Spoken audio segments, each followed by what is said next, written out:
Assalamualaikum warahmatullahi wabarakatuh.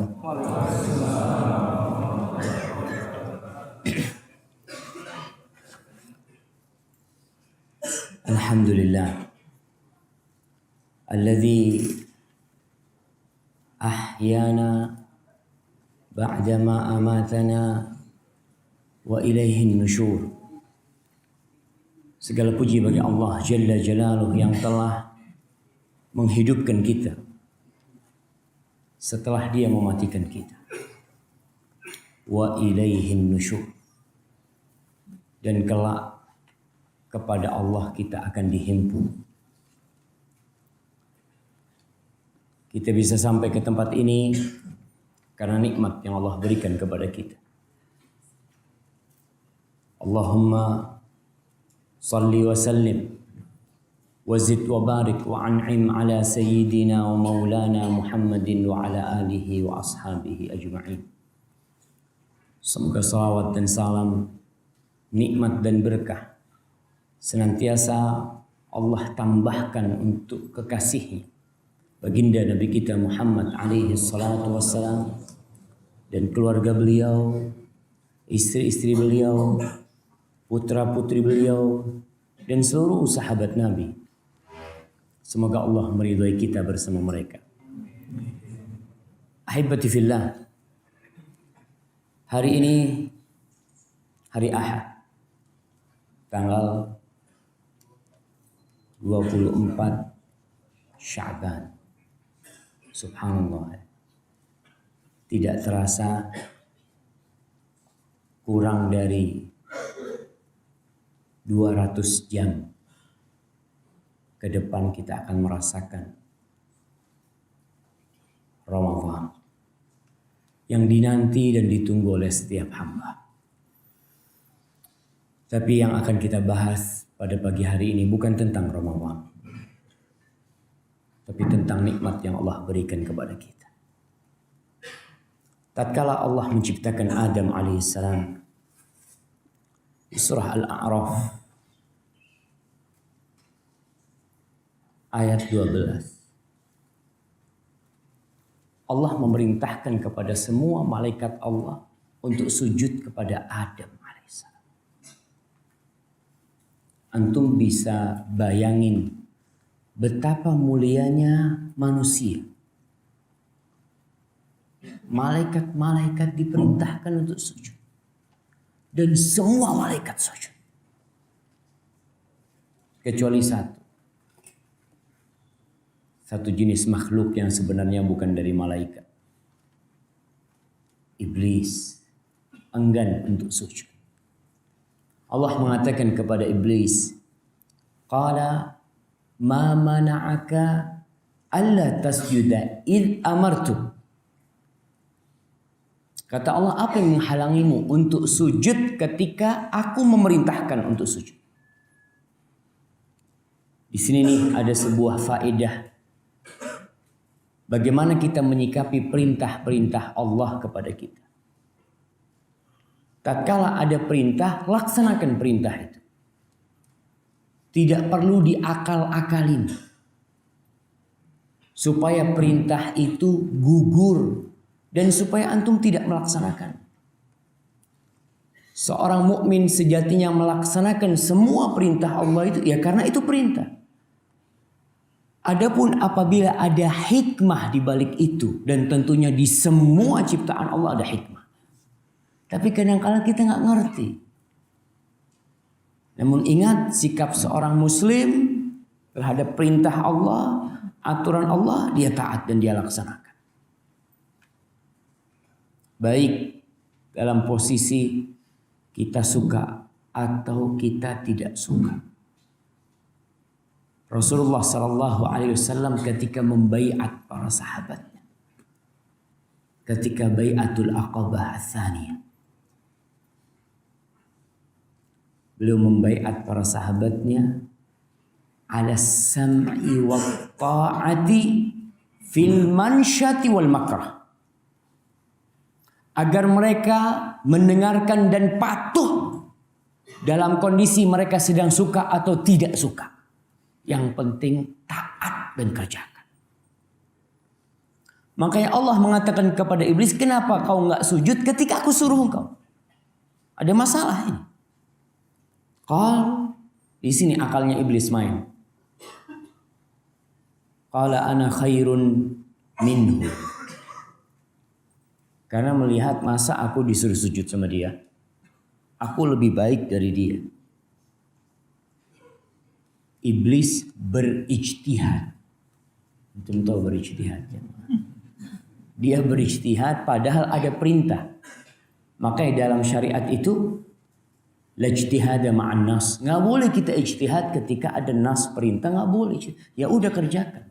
Iblis mengatakan aku lebih baik dari dia. Khalaqtani min nar wa khalaqtahu min tin. Ini akalnya iblis mengatakan. Engkau menciptakan aku dari api dan engkau menciptakan dia dari tanah. Pikirnya iblis alasan itu bisa diterima. Nggak bisa. Kita ini umat Islam yang ngakal-ngakalin perintah Allah. Antum berpikir itu alasan akan diterima sama Allah? Lah, Allah mengatakan qala fahbit minha. Kau turun dari surga. Langsung. Allah tidak mau diskusi sama iblis. Ini benar-benar orang-orang yang menentang perintah Allah. Apa yang perlu diberikan kepada mereka? Hukuman. Bukan diskusi. Apalagi sudah ada perintah dari Sang Pencipta. Fama yakunu laka an tatakabbara fiha. Fakhruj innaka minas saghirin. Gak pantas kau sombong di dalamnya, itu gak pantas. Kau keluar menjadi orang-orang yang kecil. Orang sombong itu merasa besar. Tapi ternyata tunggu, kok udah ada air jemaah. Masya Allah.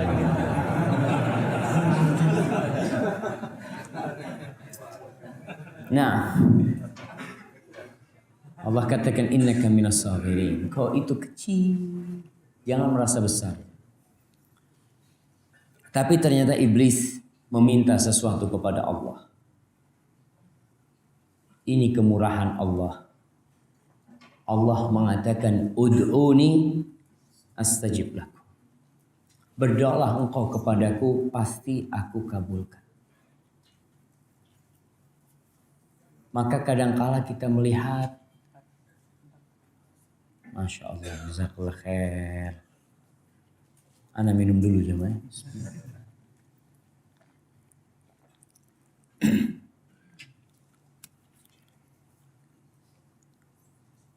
Iblis berdoa minta sama Allah, qala anzirni ila yaumi yub'atsun. Tolong ditangguhkan aku umurku sampai hari kebangkitan.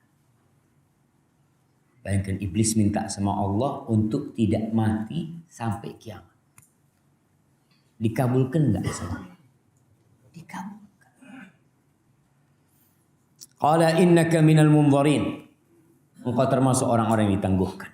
Di sini kemudian iblis berkata kepada Allah, qal fabima aghwaytani la aqudanna lahum siratakal mustaqim. Ya Allah, ya dengan atas dasar kau sudah menghukumku tersesat, aku akan duduk untuk menyesatkan mereka dari siratakal mustaqim, dari jalan yang lurus. Iblis ini terang-terangan jemaah memusuhi kita. Dan terang-terangan dia akan menyesatkan kita. Tsumma la'atiyannahum min baini aydihim wa min khalfihim. Aku akan mendatangi mereka. Dari mana? Dari depan mereka. Dari belakang mereka. Wa an aymanihim, dari kanan mereka. Wa an syama'ilihim, dan dari kiri mereka. Dan Allah mengatakan, dan iblis mengatakan, wala tajidu aktsarahum syakirin. Ini Allah menceritakan ucapan iblis. Dan engkau ya Allah tidak akan mendapati kebanyakan mereka bersyukur kepada-Mu. Kebanyakan manusia tidak mensyukuri nikmat yang Allah berikan. Masya Allah. Telat ini jamaah. Masya Allah. Tapi nggak apa-apa, Anda mau melewati ini jamaah.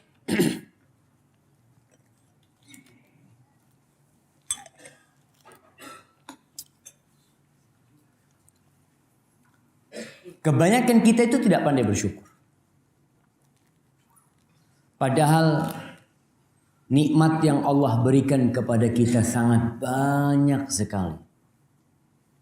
Namun karena kita salah cara memandang kehidupan ini, kita dibikin lupa dengan nikmat-nikmat yang Allah berikan dan kita lebih suka ingat dengan musibah kita. Antum kumpullah sama manusia. Ana rasakan ana kumpul sama manusia. Ana sering dapat cerita musibah. Orang curhat itu curhat nikmat apa curhat musibah? Mesti yang dicurhatin musibah. Ustaz, ana punya masalah sama suami ana, Masya Allah. Waktu senang sama suaminya nggak pernah cerita. Iya. Dia cerita waktu kena musibah. Orang tua seperti itu yang curhat. Padahal Allah mengatakan wa amma bi ni'mati rabbika fahaddits. Adapun dengan nikmat Rabbmu itu yang kau ceritakan. Oleh karena itu Ibnul Qayyim rahimahullahu taala bercerita, tatkala ada orang yang mengeluhkan tentang kehidupan ini, seakan-akan dia mengeluhkan Allah, seakan-akan Allah tidak memberikan nikmat kepada dia. Apa kata Ibnul Qayyim? Tashku man yarhamuka ila man la yarhamuka. Engkau mengadukan zat yang mengasihimu kepada makhluk yang tidak mengasihimu.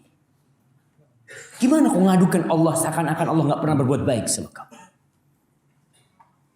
Di sini kita lupa dengan nikmat-nikmat yang Allah berikan. Dan iblis berhasil. Tatkala kita memandang kehidupan ini dengan kacamata kesedihan. Antum lihatlah bagaimana Nabiullah Muhammad SAW. Antum bayangkan jemaah. Beliau itu sholat sampai bengkak kakinya. Beliau ingin selamat dari godaan iblis. Ketika ditanya oleh Aisyah radhiyallahu taala anha, ya Rasulullah, qad ghafarallahu laka ma taqaddama min dzambika wa ma ta'akhkhar. Ya Rasulullah, Allah sudah mengampuni dosa-dosamu yang lalu dan yang akan datang. Tapi kenapa engkau sampai seperti ini ibadah? Apa kata Nabi alaihi salatu wassalam? Afala akunu 'abdan syakur.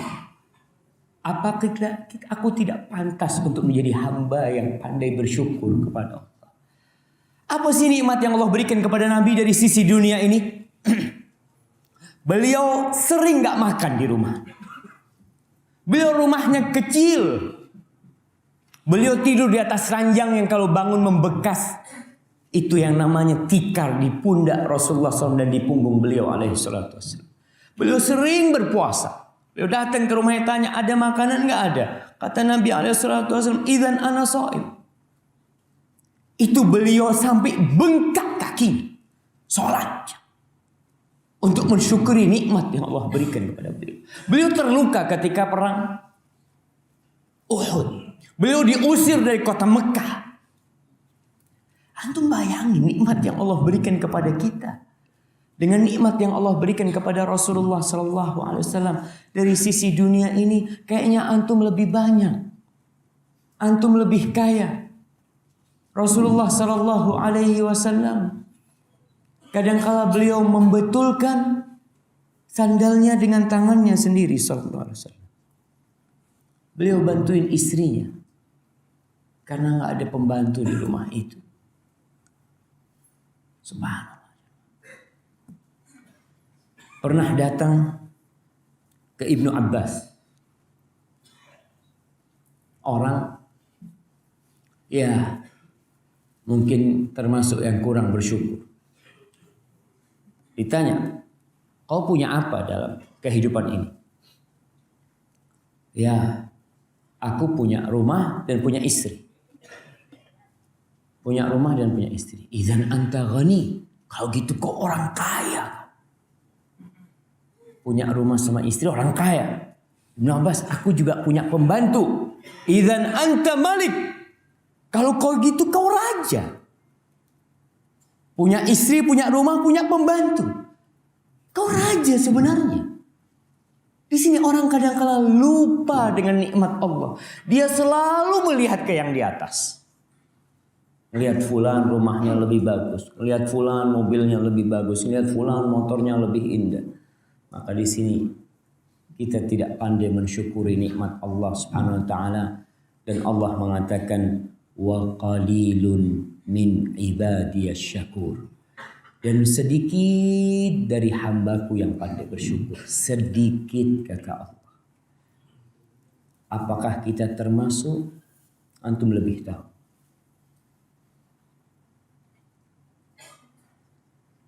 Nabi Ayub alaihissalam, ketika Allah berikan musibah, penyakit yang bertahun-tahun, setelah kaya raya, setelah berada di atas dan dihormatin orang, kemudian jatuh miskin, berpenyakitan, dan ditinggal oleh manusia.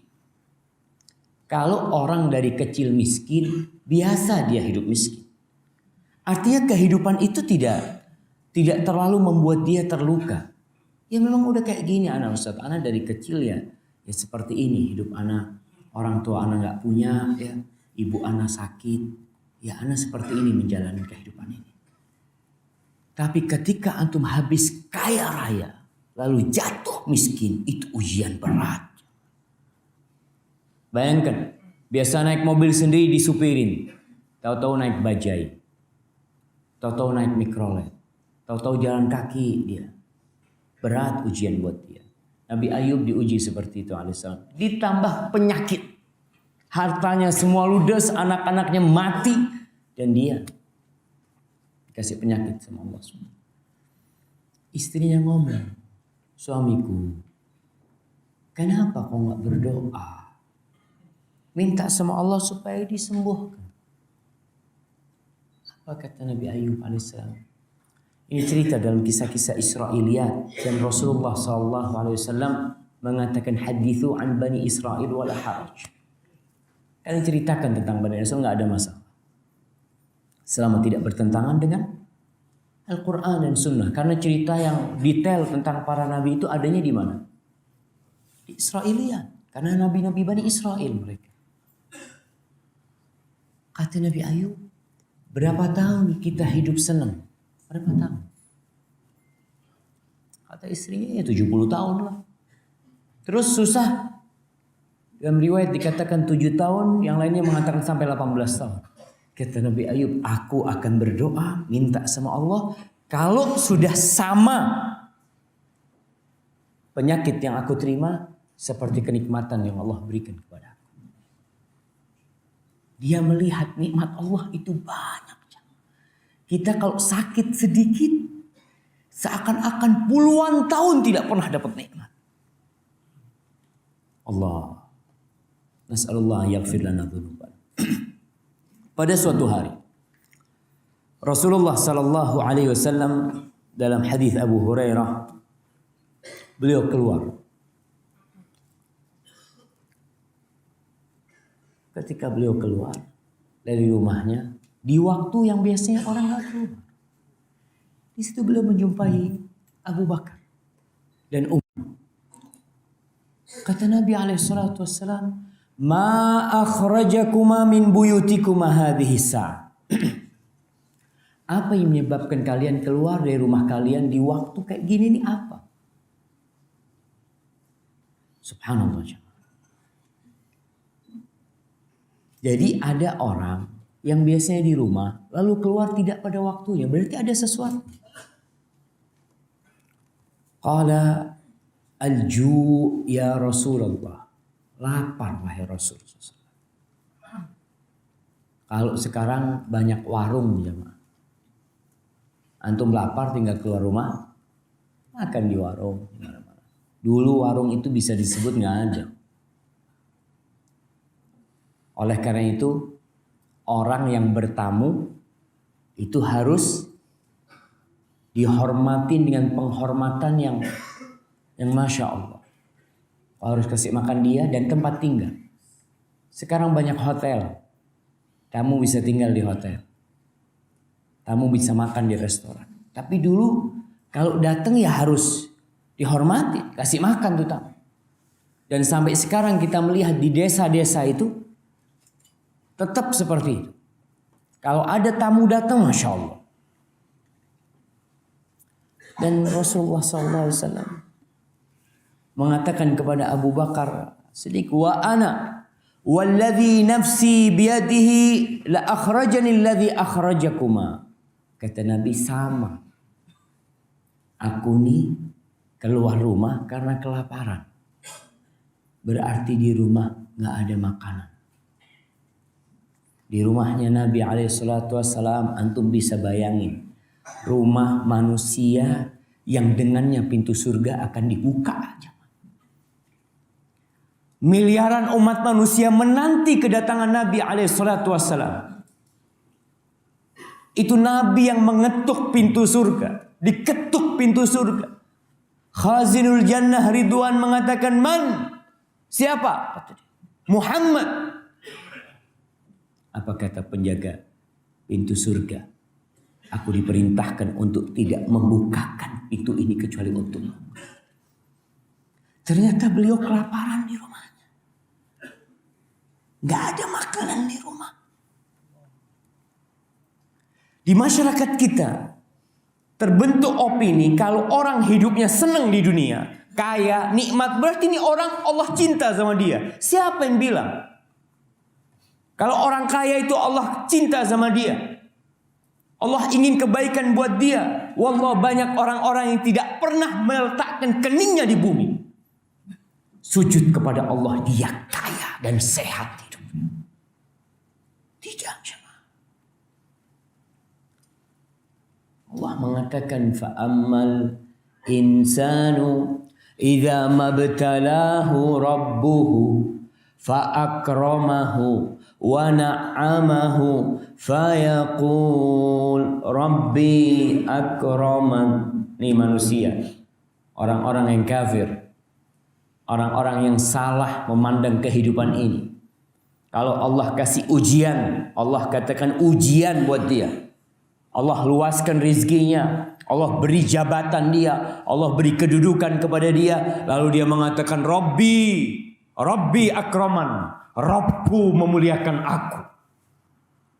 Wa amma idza mabtalahu faqadara alaihi rizqahu fayaqulu rabbi ahanan.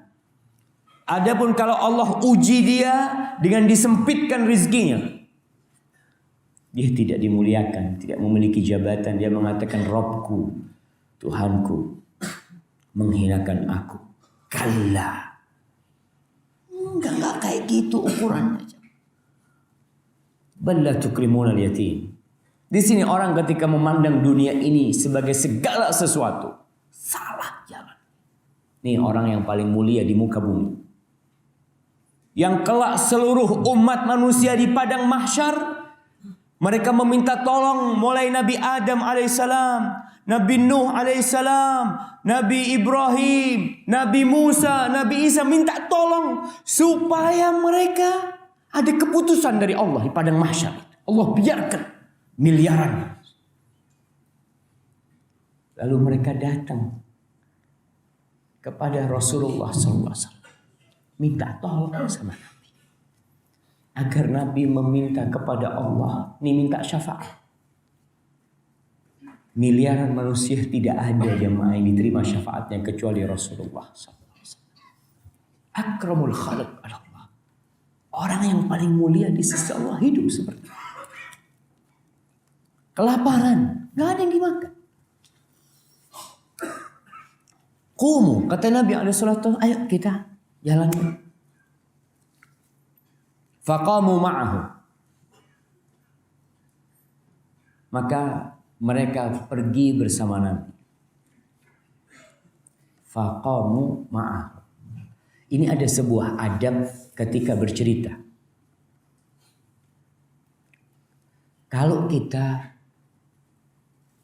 bertutur kata dengan etika dan adab yang mulia, kita akan tahu kadang-kala model kayak gini.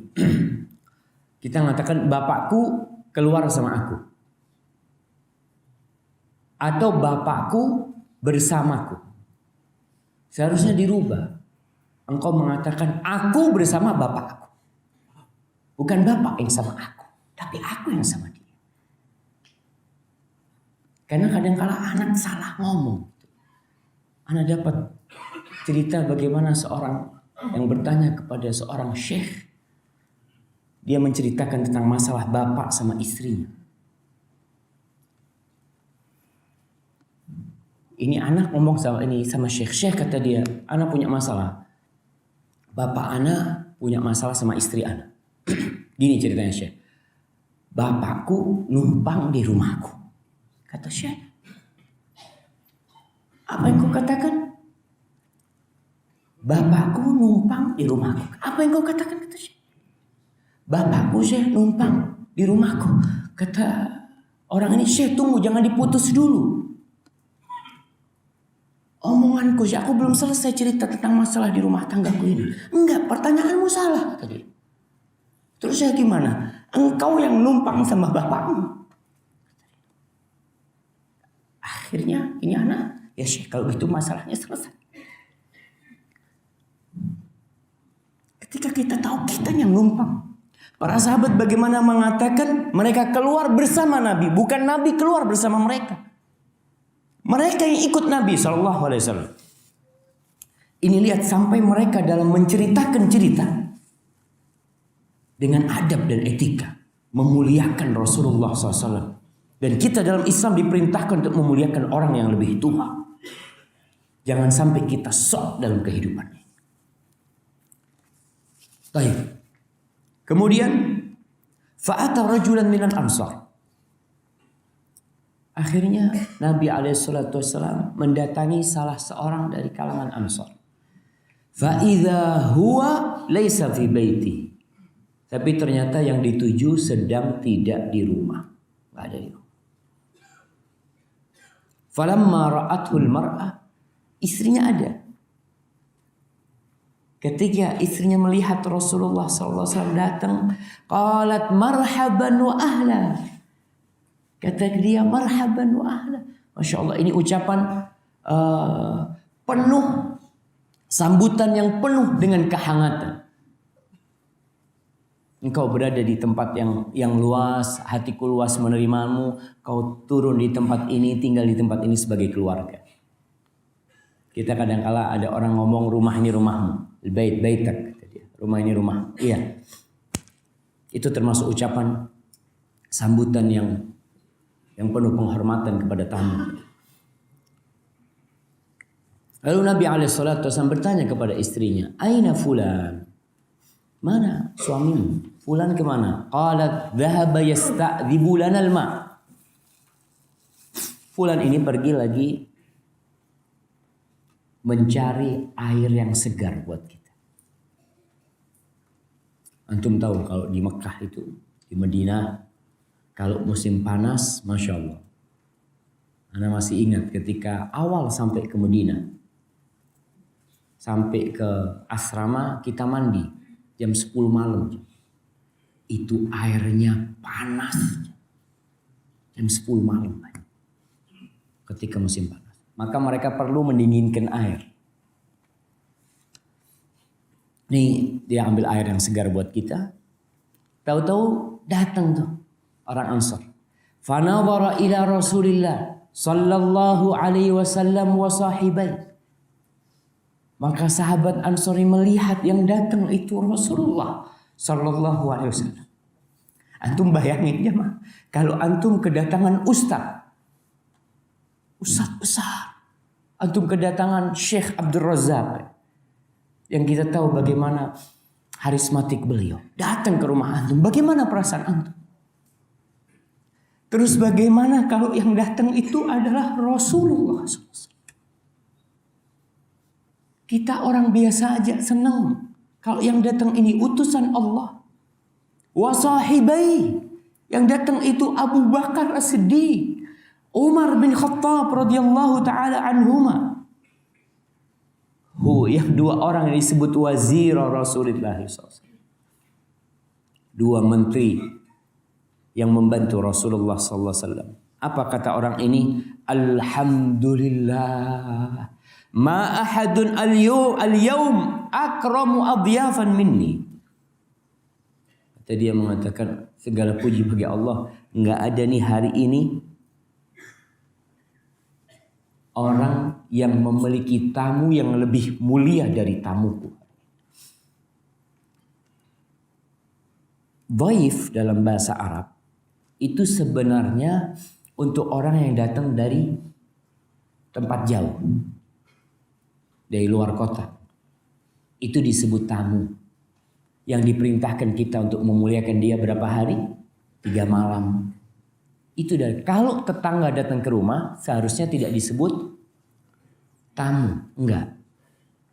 Ya sahib berkunjung umpamanya. Tapi sahabat ini mengatakan mereka sebagai tamu-tamu, bukan pengunjung, yang dia ingin memuliakan mereka semua. Fantalaq. Maka dia tanpa basa-basi.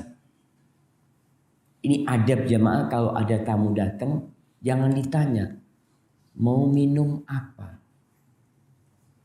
Kalau antum tanya mau minum apa, mesti tamunya enggak, jazakallah khair, barik fikum. Ya, antum enggak usah tanya. Antum yang ada keluarin. Kalau yang harus bikin, mungkin antum perlu tanya. Artinya antum kalau tanya jangan mau minum apa. Antum tanya ada teh, ada kopi, ada es, ada apa. Terus kalau tamunya ngomong, iya semuanya keluarin. Ya keluarin.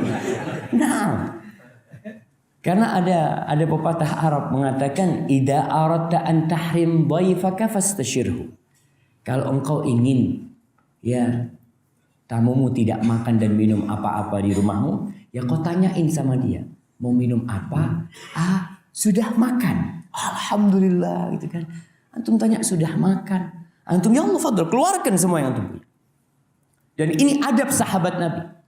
Dia tidak bertanya kepada Nabi SAW ingin minum apa, ingin makan apa. Dia langsung pergi. Disuruh duduk, tunggu sini. Dia pergi. Famtalaqa faja'ahum bi'idhkin fihi busrun wa tamrun wa rutab. Dia ambil buah kurma yang dengan tangkainya. Dia potong itu. Di situ ada kurma yang masih hijau atau yang kuning. Ada kurma yang setengah matang yang disebut rutab. Dan ada kurma yang sudah mulai agak kering. Itu ditaruh di tempat Nabi SAW. Jadi antum ajarin kepada istri antum.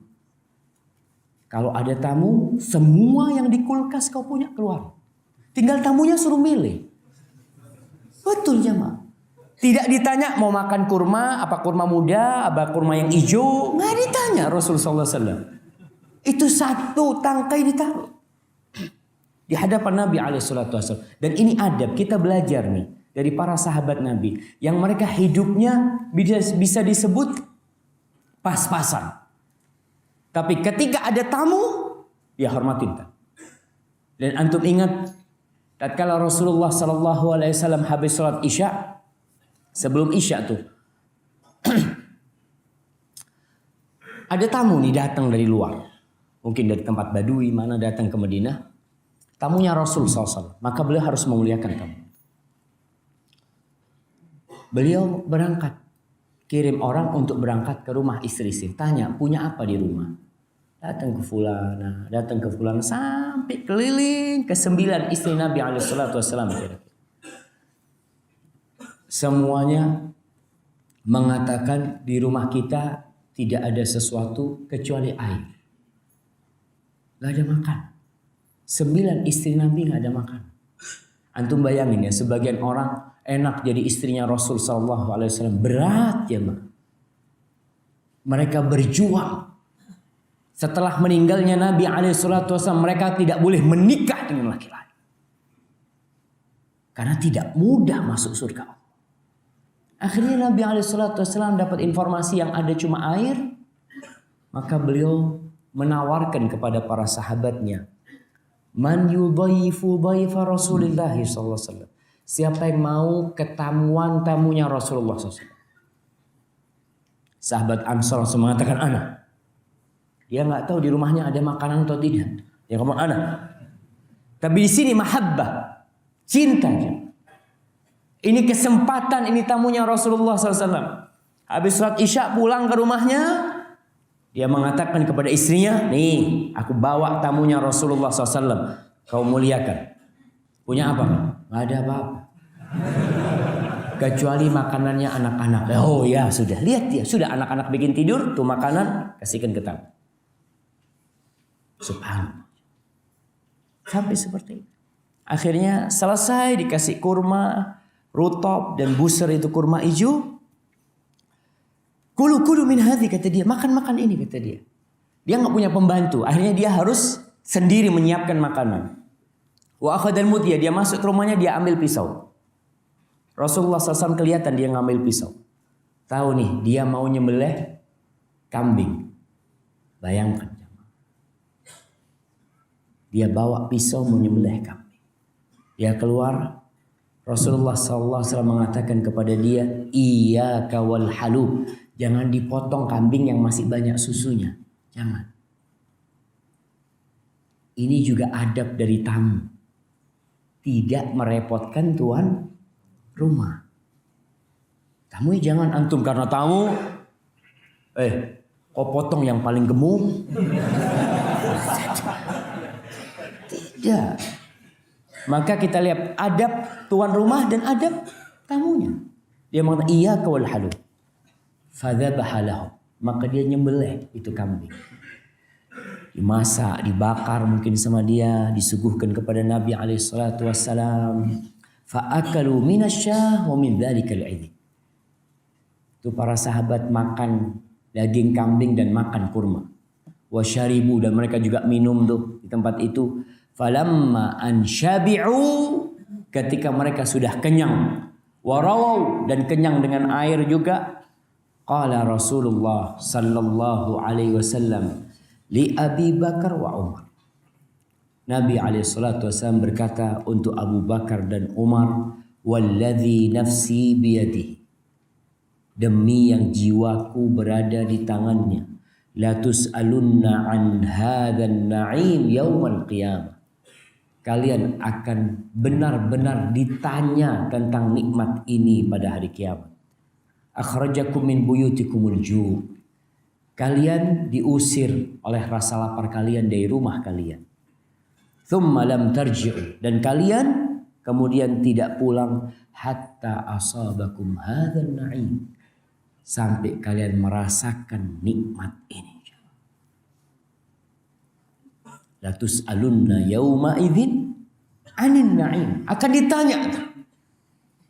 Makanya kita harus pintar-pintar ketika makan enak, ketika ya Allah ini akan tanya sama kita. Akan banyak pertanyaan. Akan ada banyak pertanyaan yang ditanyakan kepada kita. Allah mengatakan waqifuhum innahum mas'ulun.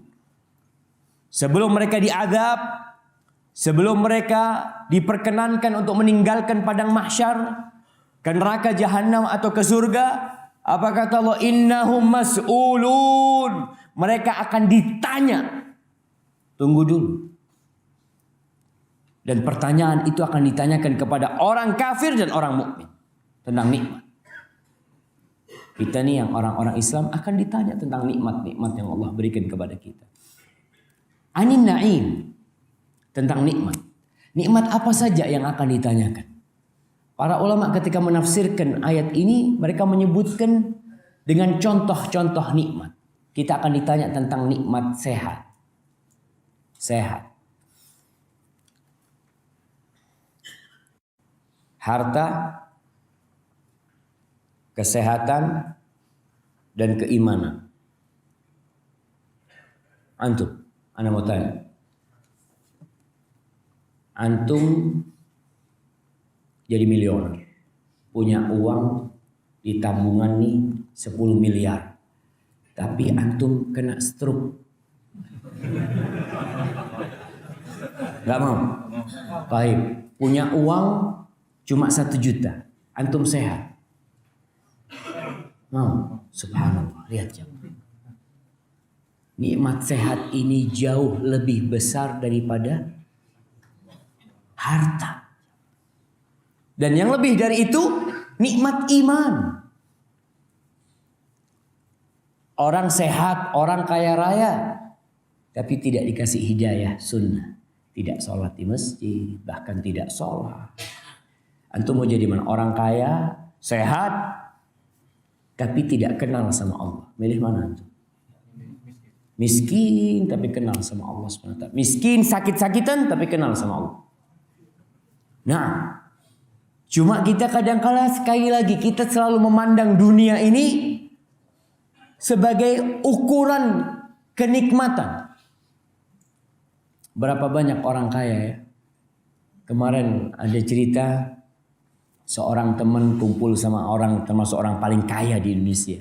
Lagi makan bareng ini, itu orang paling kaya yang triliunan, puluhan triliun mungkin uangnya itu. Ketika mau makan jamaah, milih-milih jamaah. Pak, kenapa nggak makan ini? Aduh nggak boleh. Saya kata dokter, kena ini, kena itu, kena Allah. Jadi fulus yang triliunan buat apa itu? Nggak ada, cuma buat pajangan doang. Dia tidak menikmatin jamaah. Maka nikmat sehat, nikmat yang utama. Rasulullah SAW mengatakan nikmatani maghbunun fihima katsirun minan nas. Ada 2 nikmat yang kebanyakan manusia itu terlena, tertipu dengan 2 nikmat itu. Tadi seakan-akan dia bukan nikmat. Lupa dia. Tidak mensyukuri nikmat itu. Yang pertama, sehat dan waktu luang. Antum nih kenapa bisa datang ke sini? Ada waktu luang dan antum sehat. Ada orang-orang ketika sehat, ada waktu luang kemana? Car Free Day. Nah, antum lihat mereka. Tuh nikmat akan ditanya, kau punya sehat tuh. Kau bawa kemana kakimu? Nanti ketika sakit, ya Allah kepingin datang kajian. Kau kemarin sehat, kok malah gak datang kajian? Kadangkala orang ketika waktu luang gak pernah datang kajian. Ketika sibuk ditanya sama sahibnya, kok lama gak datang kajian? Ya Allah, afwan banget. Ana banyak kerjaan. Ya sekarang banyak kerjaan. Pekan lalu kok tidur-tiduran di rumah. Maka jangan sampai kita terlupakan. Itu akan ditanya. Allah kasih waktu luang kepadamu. Cuma jamaah, ada orang-orang berduit yang Allah tidak kasih waktu luang. Wallahu a'lam ya. Anak-anak berpikir mungkin salah. Seharusnya orang yang kaya raya itu orang yang memiliki kesempatan lebih untuk ikut kajian. Lebih untuk duduk di majelis ilmu. Lebih untuk beribadah. Kenapa? Udah kaya. Kan seharusnya dia, alhamdulillah Ustaz, anak punya 5 perusahaan dan sudah ada yang ngurusin. Seharusnya kan dia bisa sering sama keluarga. Ternyata orang ini lebih jarang di rumah daripada supir bajai. Antum bayangin, supir bajai itu susah, tapi ketika mentari tenggelam di ufuk barat, dia sudah sama istri dan anak-anaknya. Masya Allah, ini orang yang miliaran ketemu sama anaknya, wallahu a'lam. Mungkin ketika akhir pekan saja, karena bapaknya sibuk, ibunya sibuk, anak di rumah ngelihat, kita ini punya bapak enggak ya? Dia lihat tetangga selalu bapaknya ada di rumah umpamanya. Nah, itu kadang-kala ternyata itu azab buat mereka. Waktu luang itu nikmat jemaah. Antum bisa duduk bersama keluarga. Ada orang yang Masya Allah bisa berangkat umroh lagi. Kok bisa dia berangkat umroh? Allah kasih waktu luang sama dia. Walaupun harta mungkin tidak sebanyak orang yang tidak berangkat umroh. Tapi itu nikmat akan dipertanyakan oleh Allah Subhanahu wa ta'ala nanti. Kemudian mereka berbicara tentang air yang dingin. Dulu di masa Rasul sallallahu alaihi wasallam ya belum ada kulkas. Antum bisa bayangin antum keluar Masuk rumah disuguhin sama istri air yang dingin. Allah. Antum minum, di situ antum ingat. Latus alunna yauma idzin anin. Ya Allah. Yang ini akan ditanya sama Allah. Rasulullah sallallahu alaihi wasallam dalam riwayat tadi hadis itu diriwayatkan Imam Muslim, dan dalam lafaz Imam Tirmidzi Nabi mengatakan yang akan ditanya pada hari kiamat itu zillun barid, naungan yang dingin. Antum lagi kepanasan, terus antum bisa bernaung, itu akan ditanya. Antum apalagi punya rumah tuh, bisa bernaung di rumah antum, Masya Allah. Apalagi kita nih sekarang di masjid pakai AC. Antum bisa bayangin. Akan ditanya antum. Udah dapat AC enak, masih tidur kajian. Nah, ada orang yang udah dikasih nikmat zaman, tapi dia tidak. Allahu Akbar. Dan orang yang di rumahnya bisa pakai AC, ya, dia hidupkan kapan dia mau, Masya Allah. Kemudian dia bisa setel jamaah. Dinginnya berapa dia mau? Dia bikin 23. Oh, terlalu dingin. Dia tambah 24. Masya Allah. Atau dia bikin 23. Masuk rumah. Nikmat banget. Kau gunakan untuk apa nikmat itu? Untuk beribadah? Untuk berzikir? Atau untuk menghambur-hamburkan waktu luangmu untuk sesuatu yang tidak bermanfaat? Kemudian warutabun tayyibun wa ma'un barid. Ya rutab. Rutab ini lebih kepada buah. Buah yang bagus. Walaupun rutab itu adalah buah kurma ya. Karena kurma sebelum menjadi kurma itu disebut buah. Masih setengah matang itu. Dan kita akan ditanya. Rasulullah SAW dalam hidupnya tidak pernah makan nasi ya. Nggak ada. Makanan yang enak-enak.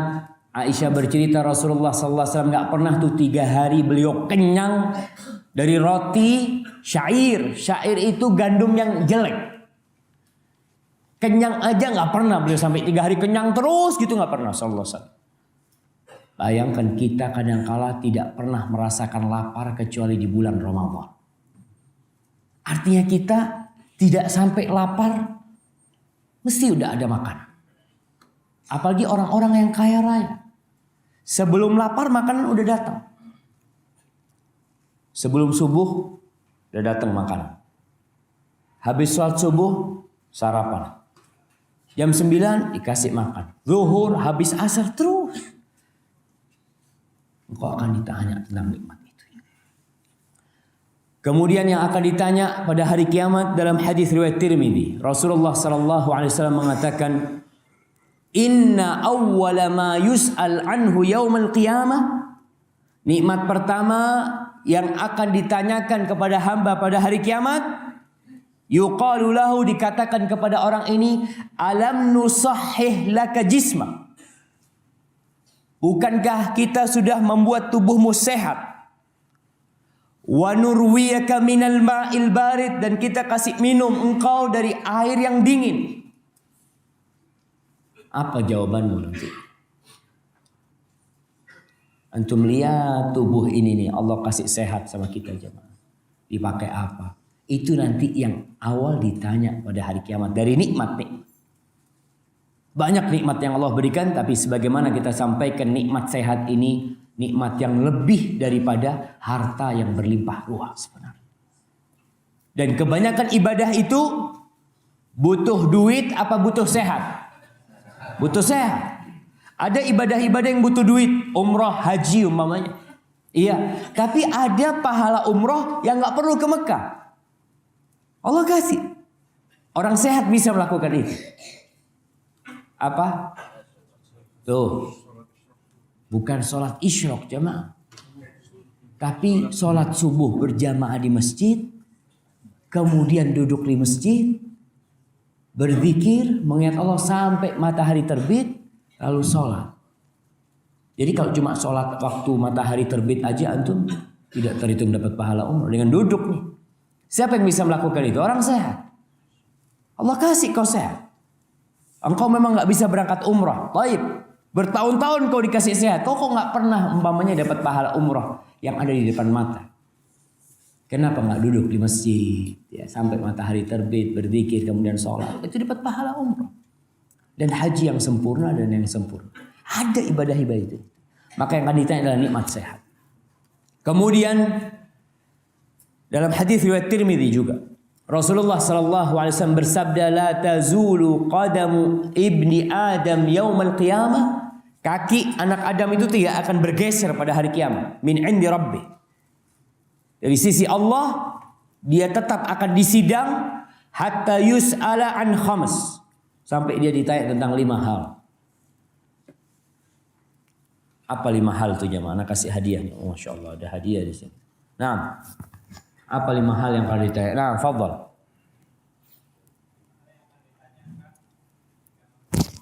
Antum berdiri, antum biar dengar.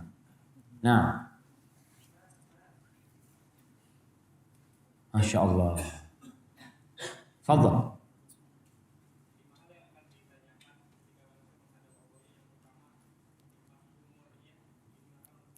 Nah,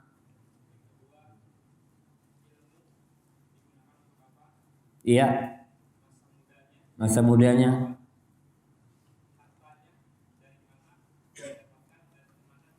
Masya Allah, barakallahu fikum. Kirim ke belakang, jazakallah khair. Nah, itu 5 yang akan ditanya. Antum tinggal siap. Masya Allah, sebenarnya ujian di dunia ini mudah jam. Kenapa? Soalnya udah jelas. Anak-anak SD itu bisa nggak kira-kira jawab?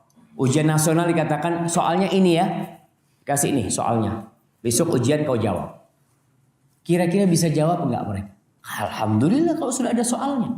Ada apa kita belajar 1 buku penuh? Ya tinggal yang mau ditanyakan itu yang dipelajari. Dan Allah udah kasih bocoran tentang soal itu nanti. Dan antum tinggal persiapkan. Yang akan ditanya adalah an umri, tentang umurnya. Umurnya akan ditanya. Nah, yang kedua masa mudanya. Nih orang-orang yang tua taubat, engkau akan ditanya masa muda. Kenapa? Karena di masa muda itu Allah berikan kesehatan, Allah berikan kekuatan yang tidak sama dengan di masa tua. Pantas kalau orang tua taubat itu pantas. Benar jemaah. Kenapa? Karena kekuatan dia sudah berkurang. Rasulullah sallallahu alaihi wasallam menceritakan salah satu yang Allah tidak akan melihat kepada dia pada hari kiamat adalah orang sepuh yang berzina. Kau sepuh nggak tobat-tobat, ada yang seperti itu. Allah nggak akan melihat. Artinya orang itu berzina dalam kondisi dorongan untuk berzina itu sudah turun ya mak. Nggak seperti anak muda. Ketika semangatnya dia udah sakit-sakitan. Kadang-kala dia berzina pun harus naudzubillah minum obat ini, minum obat itu. Kapan kau mau tobat? Makanya nanti akan ditanya tentang umurnya. Dan di antara semua umurnya ada pertanyaan khusus tentang masa muda. Di antara 7 orang yang mendapatkan naungan pada hari kiamat itu adalah syabun nasya'a fi ibadatillah. Anak muda yang tumbuh besar beribadah kepada Allah. Anak muda. Bukan orang sepuh. Kenapa? Ya anak muda ini biasanya ya mungkin masih di Car Free Day. Tapi ada di masjid sekarang, Masya Allah. Tapi kalau orang tua itu dekat sama Allah, itu sudah waktunya. Memang sudah saatnya. Namun tetap pertanyaan tentang masa muda kau harus siapkan. Makanya orang sepuh yang sudah bertobat, ingat dia harus bertobat dengan masa muda. Dia siapkan. Ketika masa muda, kadang-kadang Anda bertemu dengan orang yang tobat, Ustaz, wallah Ustaz, tidak ada satupun dosa besar yang mungkin kecuali sudah Anda lakukan di masa muda Anda. Gimana tobatnya? Ya kau bertobat, sebut satu-satu dosa. Ingat, ya Allah aku pernah melakukan ini. Karena dosa besar ini butuh taubat. Kalau dosa kecil, nggak perlu antum mengingat-ingat untuk taubat. Karena amalan-amalan kebaikan itu akan menghapuskan dosa-dosa kecil. Dengan catatan dosa besar dihindari. Allah mengatakan in tajtanibu kaba'ira ma tunhauna anhu nukaffir ankum sayi'atikum. Kata Allah, kalau kalian menghindar dari dosa-dosa besar, dosa-dosa kecil kalian akan dihapuskan sama Allah. Artinya kalau ada orang melakukan dosa-dosa besar, dia sholat lalu meyakini insya Allah sholat kan menghapuskan dosa. Dari satu sholat ke sholat yang selanjutnya, sholat yang 5 waktu tuh. Kemudian dari Jumat ke Jumat yang selanjutnya. Dari Ramadan ke Ramadan yang selanjutnya. Dari umroh ke umroh yang selanjutnya. Apa kata Nabi SAW? Kafaratun lima bainahunna. Itu sebagai penghapusan dosa yang kau lakukan di antara 2 waktu itu. Kapan? Idzajtunibatil kabair. Kalau dosa-dosa besar dihindari. Artinya dosa kecil antum akan dihapuskan. Ya kita perlu takut sama Allah juga dengan dosa kecil. Kenapa? Dosa kecil itu kalau terus dilakukan tanpa kita menahan diri kita, akhirnya jadi besar juga nanti.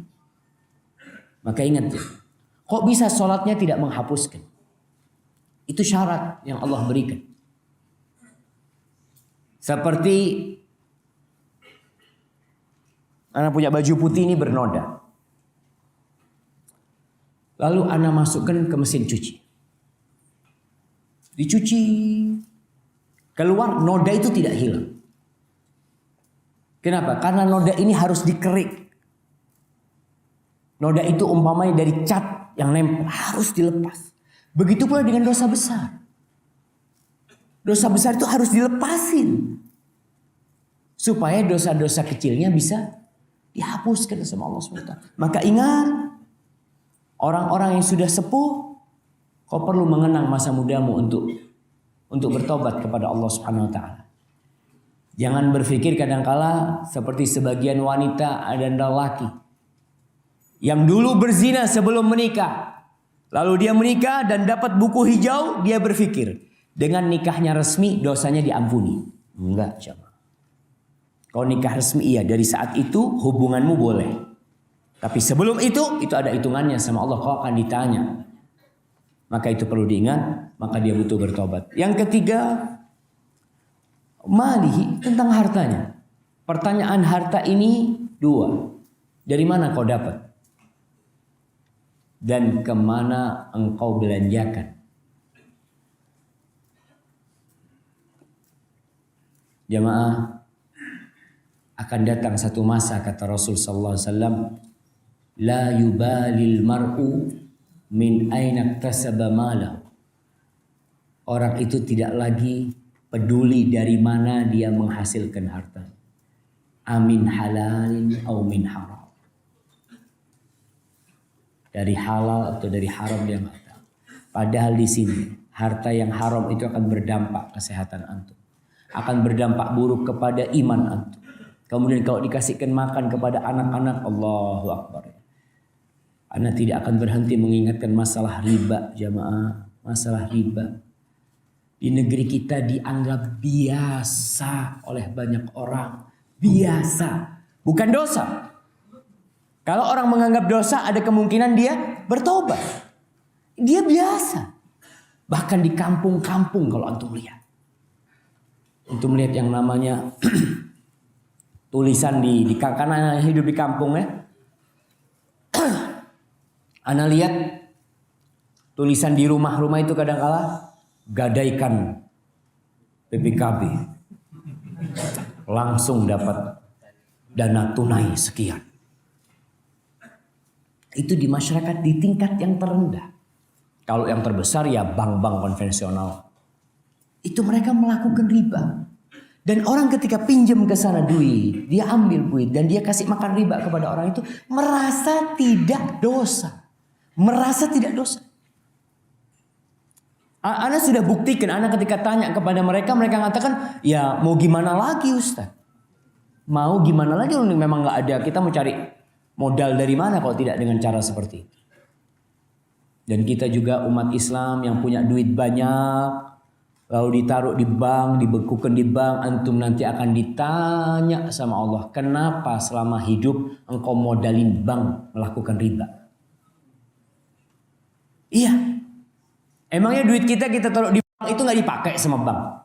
Antum ngomong, Mas saya cuma titip aja ya, jangan dipakai duitnya. Oh enggak, tenang.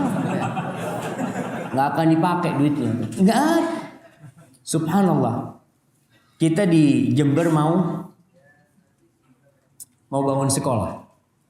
Lalu ngumpulin dana pakai rekening istri seorang ustadz karena dia punya rekening.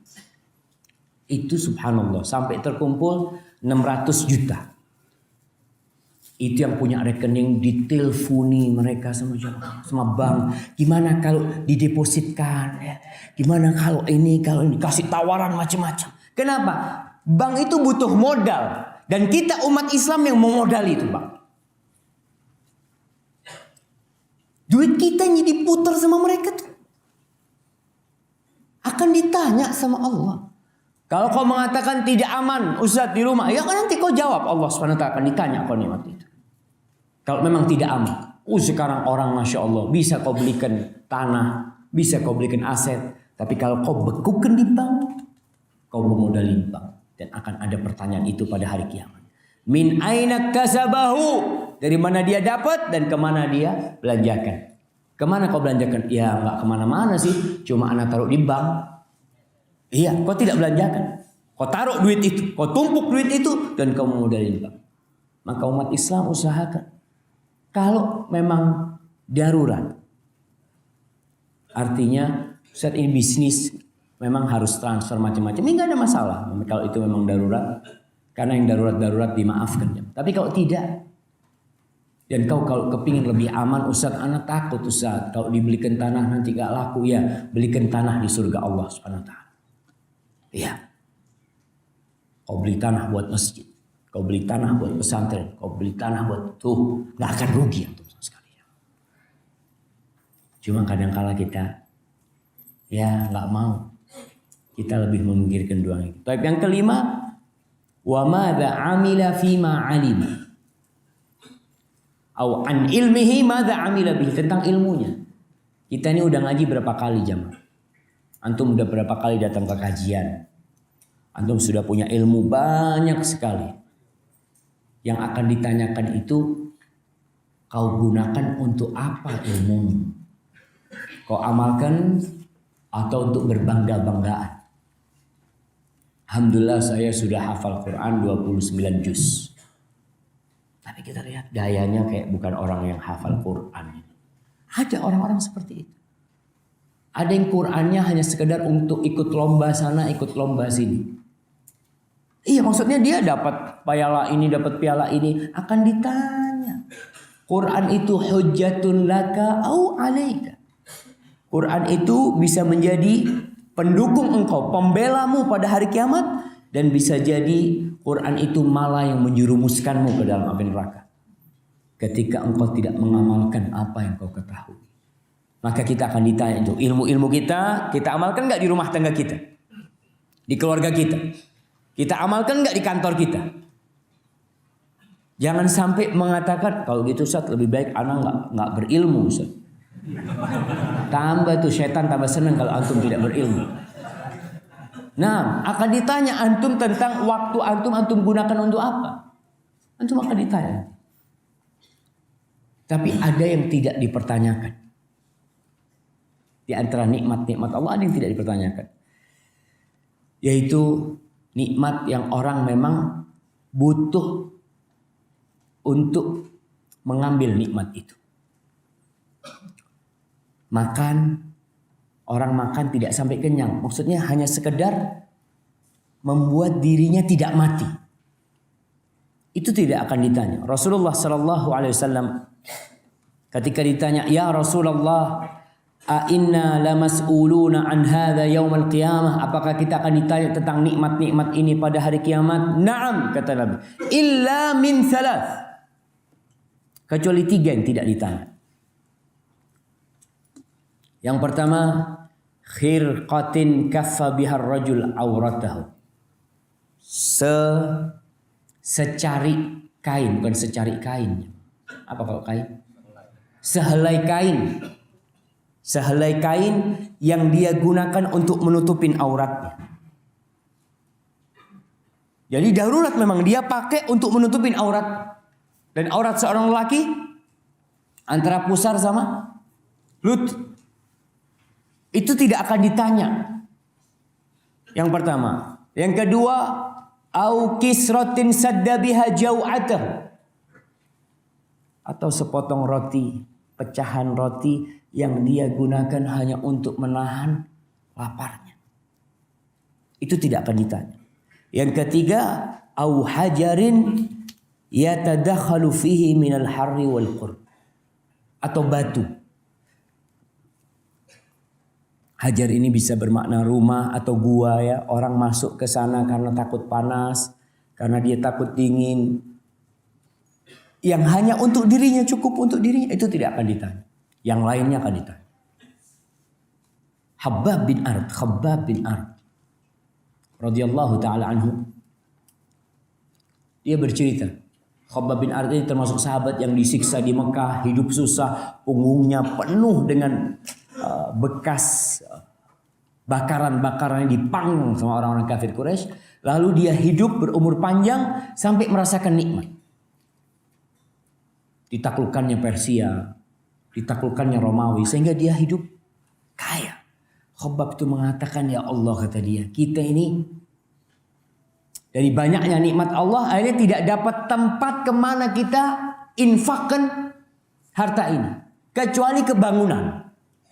Akhirnya bangun rumah, menghiasi rumah. Dan Khabbab mengatakan, yu'jarur rajul fi kulli syai'in illa fit turab. Orang itu akan dapat pahala di semua nafkah yang dia berikan, kecuali masalah bangunan. Namun ketika dia butuh dengan bangunan itu nggak apa-apa. Tapi ada orang yang nggak butuh sama bangunan itu. Dia bangun rumah di sana, bangun rumah lagi, mau ditempatin? Enggak. Cuma ya kadang-kala datang ke sini lah Ustaz. Ngapain datang ke sini? Yang lihat-lihat aja. Antum lihat sebagian orang itu punya rumah banyak jam. Disewakan tidak? Dikontrakkan tidak? Kenapa? Aduh, kalau dikontrakkan nanti jadi apa? Jadi rusak. Ini udahlah, nggak apa-apa lah, nggak usah ditempatin lah. Itu jamaah, kau nggak dapat pahala. Tapi kalau memang yang kau butuhkan, itu tidak akan ditanya. Selain nikmat itu kita akan dipertanyakan. Haibati fillah, yang terakhir Allah mengatakan, wa yauma yu'radul ladzina kafaru 'alan nar. Dan pada hari ketika orang-orang kafir disodorkan kepada neraka, dikatakan kepada mereka, adhabtum thayyibatikum fi hayatikumud dunya. Kalian telah menghabiskan kenikmatan-kenikmatan kalian dalam kehidupan dunia ini. Wastamta'tum biha. Dan kalian bernyaman-nyaman, bernikmat-nikmat, bersenang-senang dengan nikmat itu di dunia. Falyaum, hari ini, tujzauna adzabal hun. Kalian akan diberi imbalan azab yang menghinakan. Kenapa? Karena tidak mensyukuri nikmat yang Allah berikan. Maka ingat, mensyukuri nikmat itu yang pertama dengan meyakini kalau itu nikmat murni dari Allah. Yang kedua, dengan lisan kita. Bagaimana dengan lisan kita? Ya dengan kita senantiasa bertahmid kepada Allah, memuji Allah, cerita sama orang kebaikan Allah. Kalau dapat nikmat sama sahibnya cerita, alhamdulillah, alhamdulillah ya Allah, Allah kasih nikmat sama aku, kata dia. Ceritakan sama mereka. Yang ketiga, gunakan nikmat itu dalam ketaatan kepada Allah. Allah mengatakan, i'malu ala Dawud syukra. Wahai keluarga Daud, beramalah kalian sebagai bentuk syukur kepada Allah Jalla Jalaluh. Hadza wallahu a'lam bissawab. Itu yang bisa kita kaji pada kesempatan kali ini. Live ini ada beberapa pertanyaan, mudah-mudahan ada yang bisa Anda jawab. Assalamualaikum Ustaz. Seperti kisah Rasulullah sallallahu alaihi wasallam bertamu. Apakah ini dalil bolehnya kita bertamu malam-malam karena kondisi lapar, meminta bantuan kepada tetangga kita? Ya, kalau dalam kondisi terpaksa.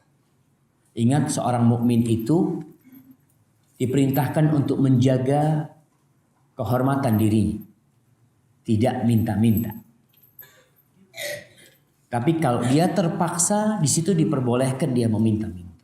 Dia datang ke rumah tetangganya, dan kita umat Islam ini saudara jemaah. Jadi kalau ada orang malam-malam ke rumah tetangganya harus sadar ini kayaknya butuh sesuatu.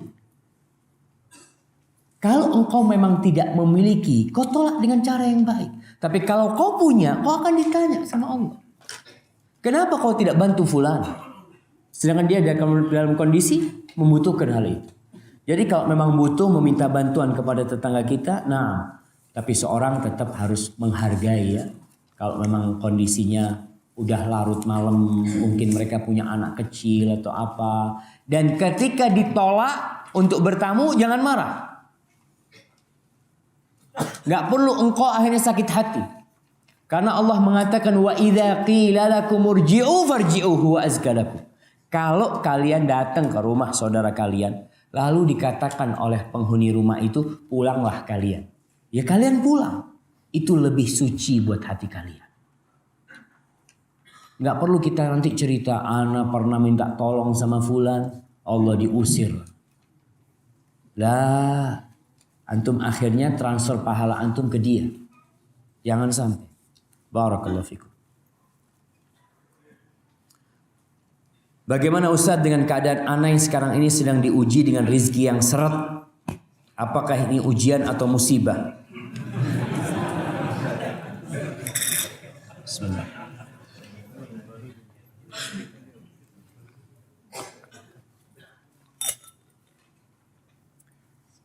Menurut antum gimana?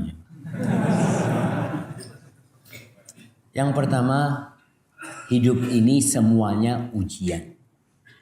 Ujian, artinya antum mau rizki seret, mau banyak rizki, gak punya anak, banyak anak, punya istri, gak punya istri, semuanya itu ujian. Karena Allah menjadikan kehidupan ini memang laga untuk ujian. Tadi dibacakan oleh imam ketika salat subuh. Surat Tabarak, Allah mengatakan alladzi khalaqal mauta wal hayata liyabluwakum ayyukum ahsanu amala. Allah menciptakan kematian dan kehidupan. Antum kalau melihat dunia ini kan seakan-akan Masya Allah ya.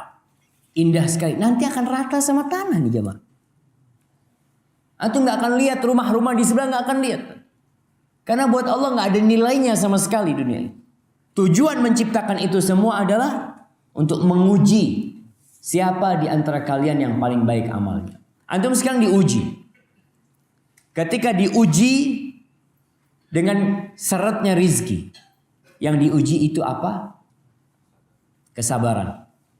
Yang kedua, kalau antum bersabar itu tidak jadi musibah buat antum. Karena seretnya rizki ternyata membuat antum lebih dekat sama Allah. Jadi nikmat lah. Tapi kalau ternyata seretnya rizki itu membuat antum putus asa dalam kehidupan ini, akhirnya suka suudzon sama Allah, itu jadi musibah buat antum. Karena sejatinya itu ujian dari Allah Subhanahu wa taala untuk menguji siapa yang paling baik amalnya. Dan kita jamaah hendaklah berhusnudzon kepada Allah. Ibnu Mas'ud cerita, kadangkala tuh Allah memalingkan nikmat dari seorang hamba. Jadi ada hamba yang sedang ingin bisnis, ingin pekerjaan, ingin mungkin jabatan. Allah mengatakan kepada malaikatnya, isrifuhu anhu, palingkan jabatan ini, keuntungan ini dari orang itu. Fa inni in a'taitu adkhaltuhun nar. Kalau aku kasih nikmat ini sama dia, aku kasih keberuntungan ini sama dia, aku kasih jabatan ini sama dia, aku masukkan dia ke neraka. Palingkan. Dan orang ini karena tidak dapat jabatan itu, tidak dapat keuntungan dari bisnis itu, dia selalu mengatakan, ya Allah, fulan ngalahkan ana. Aduh, fulan nih nyerobot ana. Padahal sejatinya itu nikmat dari Allah buat dia. Nikmat dari Allah buat dia. Kalau kau dikasih harta itu kau masuk neraka. Maka di sini kita senantiasa berhusnudzon sama Allah. Hadza wallahu a'lam bissawab. Assalamualaikum Ustaz. Bagaimana jika kita ingin mengumpulkan tabungan buat rencana haji Ustaz? Bukankah duit kita juga masuk ke bank yang nanti dalamnya kita ikut haji. Ya, kalau itu jamaah kita berbicara sesuatu yang pilihan. Kalau sesuatu yang tidak bisa memilih, Allah akan memaafkan kita. Ya memang nggak bisa. Orang kalau mau haji harus bayar. Mau haji 30 tahun ke depan, bayarnya sekarang. Duit itu akan mengendap, berbunga, riba. Ya itu bukan urusan kita. Karena kita tidak bisa memilih. Itu yang namanya terpaksa. Tapi kalau antum ada pilihan, soalnya anak takut dia, Ustaz, orang duit haji boleh, kenapa nabung nggak boleh? Enggak, antum kalau nabung kan keinginan antum. Tapi kalau haji ada jalur lain haji. Ada Ustaz jalur lain Ustaz. Apa? Berangkat umroh terus kabur nggak pulang Ustaz.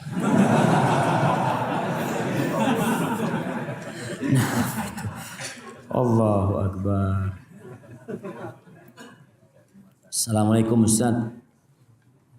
Hafizakallah, hafizakallah. Kadzalika ya habibi. Ustaz, ana seorang ibu. Bolehkah bercita-cita menjadi seorang dai yang bermanfaat menebar ilmu seperti Ustaz bagi umat, mengajak kepada Allah? Lalu mungkin salah satu caranya dengan sekolah lagi S2 dan S3 di Madinah. Namun adakah yang pengetahuannya bahasa Inggris di sana, negara Islam lain? Atau Ustadz ada rekomendasi lain? Nah, jamaah, gelar S1, S2, S3 itu tidak menandakan orang itu harus berilmu. Tidak. Ada orang-orang yang tidak punya gelar. Antum kalau lihat baca bukunya ulama, ada yang punya gelar doktor mereka.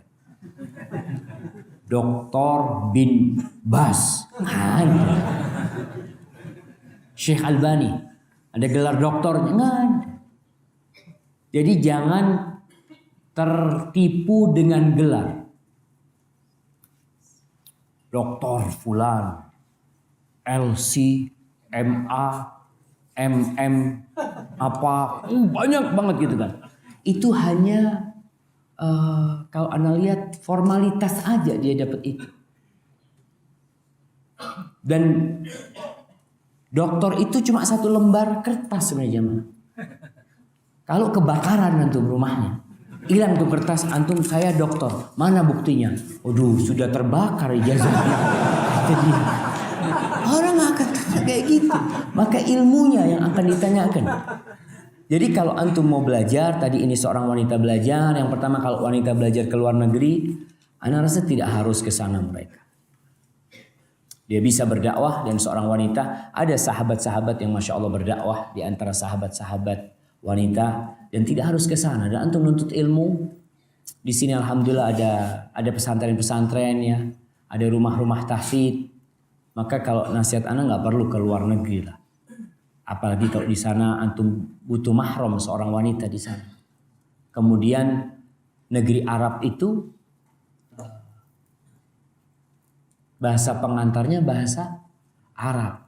Kalau dia belajar Islam dengan bahasa Inggris, berarti sebenarnya ada yang salah sama dia. Antum jamaah, banyak buku terjemahan itu yang salah kaprah dalam menerjemahkan. Kenapa? Karena banyak penerjemah komersil dan penerbit-penerbit yang tujuannya cari duit aja. Dia datang kitab, terjemahkan 1 bulan, nanti 20 juta. Oh ya, siap. Terjemahkan semua, fadhal. Jazakallah khair fulusnya. Penerbitnya langsung cetak. Ana kemarin ngajar sebuah buku, beberapa buku ana ngajar terjemahan. Tapi terjemahan ana buka bahasa Arabnya, ya Allah. Itu memang terjemahannya benar-benar cari duit. Makanya hati-hati yang belajar Islam dari buku terjemahan, karena dia tadi mau belajar dengan bahasa Inggris ya. Kita disuruh mengerti bahasa Arab karena Qurannya bahasa Arab. Hadisnya bahasa Arab. Ketika kita faham bahasa Arab, insya Allah tatkala ada orang menerjemahkan kita kurang tepat terjemahannya ini. Tapi kalau kita mengajarkan Islam dengan terjemahan, ya kalau terjemahannya benar, insya Allah benar. Tapi siapa yang tahu terjemahannya benar atau salah? sedangkan antum tidak ngerti bahasa Arab. Maka penting buku-buku terjemahan ini ada editor isi, bukan editor bahasa. Editor bahasa kan bahasa Indonesia, dia hanya menyesuaikan nih supaya jadi bahasa Indonesia yang baik. Enggak, editor isi yang dia, subhanallah, ana pernah ngedit terjemahan Fathul Bari. Beberapa jilid itu ana edit beberapa bab. Memang ya Allah, yang nerjemahkan itu kayaknya minta tolong sama Syekh Google. Kan ada Google Translate itu. Oh, dia tulis, anak kadang-kadang nggak paham yang anda baca. Ketika baca bahasa Arabnya, oh ternyata memang dia nggak mau capek jemaah. Kadang-kala ada satu kalimat di bahasa Arab itu multi makna. Ada maknanya 7 mungkin maknanya. Tapi dalam hadis itu atau dalam penjelasan itu maksudnya yang mana? Ini diperlukan penerjemah itu untuk baca kitab-kitab yang lain. Untuk syarah hadisnya yang dimaksudkan yang mana ini? Itu kadang-kala tidak ada. Maka nasihat anak untuk berdakwah seorang wanita tidak perlu keluar negeri karena kewajiban wanita ini lebih kepada kaum wanita sendiri. Kalau dia mau berdakwah, kemudian dia memiliki kewajiban mendidik anak-anaknya. Ya. Jadilah seperti Khansa. Khansa itu punya anak 4, semuanya mati syahid fi sabilillah. Jadilah wanita seperti itu. Hadza wallahu a'lam bissawab. Apakah boleh ketika sholat tarawih di rumah kita membaca Al-Quran dengan memegang mushaf? Nah, nggak ada masalah, tapi jangan terlalu banyak geraknya. Allahu Akbar. Pegang Quran. Yang mana? Tuh banyak gerak. Kasih tanda yang mau antum baca. Jadi buka itu langsung. Ana yang takut dia buka daftar isi dulu. Ini udah Allahu Akbar jemaah. Sholat apa enggak? Maka tolong lebih baik dengan lembaran-lembaran. Jadi mushaf itu sebenarnya kumpulan lembaran-lembaran sahifah-sahifah. Yang dulu sahabat punya nyatet dia cuma surat Kahfi ya. Ketika belum digabungin seperti itu. Dan sekarang alhamdulillah ada Quran yang modelnya per juz ya. Per juz. Mungkin itu lebih mudah buat engkau untuk membacanya. Hadza wallahu a'lam bissawab. Saya jadi takut dihisab oleh karena nikmat yang dipunyai. Bagaimana sebaiknya kita menggunakan nikmat-nikmat tersebut agar terbebas dari hisab? Jamaah, memang ada orang-orang yang masuk surga tanpa hisab dan tanpa azab. Namun semuanya akan ada hisab. Adapun buat orang-orang yang beriman, Aisyah pernah bertanya tentang firman Allah, "Fa amma man utiya kitabahu biyaminihi fasawfa yuhasabu hisaban yasira." Adapun orang yang mendapatkan kitab dengan tangan kanannya, dia akan dihisab dengan hisab yang mudah. Ada hadis yang mengatakan, "Man nuqishal hisab udzib." Barang siapa yang diajak dialog tentang catatan dia, tentang hisab dia, maka dia akan diazab. Maka Aisyah bertanya tentang ayat ini gimana dengan hadis itu? Kata Rasulullah SAW, hisabnya orang beriman itu al-ard. Hanya memaparkan kepada dia. Kau dapat nikmat ini ketika di dunia, ini. Bukan ditanya pertanyaan yang akhirnya dia diazab, enggak. Itu hisab buat orang yang beriman. Tapi ada orang yang masuk surga tanpa hisab, tanpa azab. Tahu-tahu dari padang mahsyar mereka berangkat ke Sirat dan menuju surga Allah Subhanahu wa taala. Mudah-mudahan kita termasuk yang itu. Bagaimana supaya kita tidak dihisab? Ya di antaranya adalah menjadi orang yang bertawakal kepada Allah Subhanahu wa taala. Dan orang-orang kaya itu memang akan lebih lama hisabnya. Akan lebih lama hisabnya. Maka antum jadilah orang kaya yang tidak wajib zakat. Tahu jemaah? Orang kaya yang tidak wajib zakat. Artinya tiap akhir tahun dia saldonya itu gak cukup untuk zakat, gak wajib zakat. Karena duitnya sudah diinfakkan sama dia. Hadza wallahu a'lam bishawab. Bila seorang ayah memberi makan anak istri dengan yang haram, apakah berpengaruh terhadap mereka? Kan anak istri tidak tahu. Kalau masalah pengaruh akan berpengaruh. Namun memang buat mereka, buat anak-anak dan istri, kalau mereka tidak tahu, tidak dosa mereka. Tapi harta haram itu jemaah, nanti jadi azab buat orang tuanya. Anaknya sulit untuk disuruh kepada ketaatan. Karena makan yang haram. Doanya mungkin nanti tidak dikabulkan. Tapi tentunya mereka yang tidak mengerti tidak akan mendapatkan hukuman dari Allah Subhanahu wa taala. Dan orang tua itu akan diazab dengan anaknya. Anak itu bisa jadi dia azab orang tuanya. Karena kau selama ini ngasih makan anakmu yang haram. Orang tua kan kepingin anaknya soleh, soleha, ya, orang-orang baik. Tapi gara-gara kau makan haram, Allah nggak kasih kau anak yang soleh dan soleha. Ayyuma lahmin nabata min suhtin fannaru aula bihi. Daging mana saja yang tumbuh dari hasil yang haram, maka neraka yang lebih pantas untuk tempat dia. Maka orang tua jangan sampai dia ingin menyenangkan anak dan istrinya dengan harta yang haram. Dan anak istri perlu mengatakan kepada suaminya. Kadang-kala ada suami-suami yang terpaksa untuk makan haram. Karena tuntutan istri. Istri kepingin ini, anak kepingin sekolah di sini, anak kepingin sekolah di sana. Padahal tahu bapaknya nggak mampu, suaminya nggak mampu. Maka di sini engkau tidak bersyukur kepada Allah atas nikmat yang Allah berikan sehingga akhirnya makan yang haram nantinya. Hadza wallahu a'lam bishawab. Jemaah, ini pertanyaan terakhir. Bagaimana move on dari masa lalu? Padahal sudah selalu berdoa, berzikir, istighfar, sholat wajib, sholat sunnah, puasa. Bolehkah berdoa kejelekan bagi orang yang sangat membolimi? Baik. Allah Subhanahu wa taala Tawwabur Rahim. Dia Maha menerima taubat dan Dia Maha pengasih. Kalau kau punya masa lalu yang gelap, maka banyak hal yang perlu engkau lakukan. Selain engkau bertobat, beristighfar, kau harus cari teman-teman baru. Harus cari lingkungan yang baru. Karena kalau kau tetap di tempat itu, biasanya ya balik lagi. Makanya perlu teman baru. Dan di sini kita lihat kenapa disyariatkan hijrah. Ingat, seorang yang membunuh 99 orang.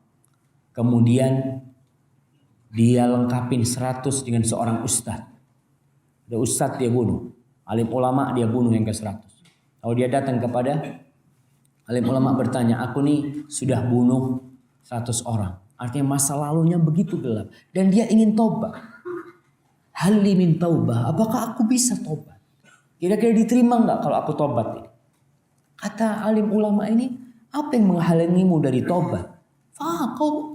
Allah itu akan menerima tobat hamba-hambanya yang kembali kepada Allah. Cuma kata orang ini, kau itu hidup di kampung yang tidak benar. Kau harus hijrah dari sana. Kau tinggalkan kampungmu, kau pindah ke kampung ini. Harapannya tadi dia bisa pindah dari masa lalunya. Kalau dia balik ke kampung sana lagi dengan lingkungan yang buruk, dia terpengaruh lagi akhirnya dengan lingkungan seperti itu. Maka pindah. Dengan cari lingkungan baru, mudah-mudahan. Ini harapan semua masa lalu itu ya. Semoga Allah ampuni dan dia tidak kembali kepada masa lalu. Syarat tobat itu menyesali, meninggalkan dan berazam untuk tidak kembali. Dan yang kau lakukan sudah berdoa, berzikir ya. Tapi kadangkala masih datang tuh bayangan masa lalu, yaitu ujian buat engkau. Dan sejatinya dosa itu ada balasannya yang kita lakukan. Allah mengatakan, "Wa man ya'mal su'an yujzabi." Man ya'mal su'an yujzabi. Barang siapa berbuat dosa pasti dibalas. Balasan itu bisa jadi sakit, bisa jadi musibah, bisa jadi rizkinya seret, macam-macam lah jemaah. Balasan buat dia itu. Hadza wallahu a'lam bishawab. Adapun bolehkah berdoa kejelekan bagi orang yang sangat menzalimi? Allah mengatakan la yuhibbullahu al-jahra bis-su'i minal qaul illa man zulim. Allah itu tidak suka dengan doa-doa keburukan kecuali bagi orang yang dizalimi. Boleh dia mendoakan keburukan, tapi kalau dia mendoakan kebaikan itu lebih baik. Boleh. Kita umpamanya diambil, tahu-tahu motor kita dicuri. Ya Allah, semoga yang nyuri motor anak tabrakan. Nah, dia dizalimi umpamanya. Tapi kalau dia doa kebaikan seperti Abdullah bin Mas'ud, ketika dia dicuri duitnya, dalam beberapa kitab diceritakan, dia mau bayar, mau beli sesuatu, dia mau bayar, duitnya nggak ada, dicopet rupanya dia. Orang-orang di pasar pada mengatakan, kata Allah, yadah, semoga Allah memotong tangannya yang nyuri itu, semoga Allah menghancurkan yang menyuri itu. Apa kata Abdullah bin Mas'ud? Allahumma in kana akhadahu an hajah. Ya Allah, kalau orang itu mencuri karena memang kebutuhan dia yang mendesak, barik fih, kasih berkah yang dia ambil itu ya Allah. Wa in kana akhadahu an fujur. Tapi kalau dia mencuri karena memang pekerjaan dia itu mencuri, jadikan ini pencurian terakhir dia ya Allah. Subhanallah. Antum dapat manfaat apa kalau saudara antum diazab gara-gara antum? Tapi kalau saudara antum dapat hidayah gara-gara antum, semua ibadah dia antum dapat bagian nantinya. Hadza wallahu a'lam bishawab. Itu yang bisa saya sampaikan pada kesempatan kali ini. Subhanakallahumma wa bihamdika asyhadu an la ilaha illa anta astaghfiruka wa atubu ilaik. Masyaallah, ini hadiah kayaknya waktunya udah habis jemaah. Nanti kita lanjutkan pada kesempatan yang akan datang. Sallallahu ala nabiyina Muhammadin wa ala alihi wasahbihi wasallam. Assalamualaikum warahmatullahi wabarakatuh.